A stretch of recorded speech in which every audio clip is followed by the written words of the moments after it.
Kto je podľa teba kresťan? No však ten, čo je nábožensky založený, čo ja si myslím. Človek, ktorý verí v kresťanského boha. A číta Bibliu a chodí do kostola. Kresťan by mal byť v obraze, čo hovorí a prikazuje a zakazuje Biblia. Riadi sa nejakými prikazaniami. Myslíš si, že kresťanstvo v niečom obmedzuje?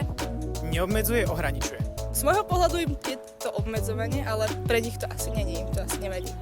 Áno, osobne si myslím, že áno. A v čom? Je viacero náboženstiev a niektoré som aj počula, že napríklad keď niekto chorý a tak, takže to ovplyvňuje akože ich rozhodnutia. Tá Biblia napríklad neuznáva niektoré veci, takže ak sa podľa toho riadia, tak sú troška obmedzení asi. A v čom napríklad?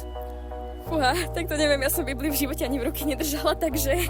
Možno iba ak sa bavíme o prikazaniach, alebo o tom, aby človek konal podľa toho, v čo verí a o čom hovorí. Každý kresťan si môže robiť akoby, že čo chce, čo je v norme.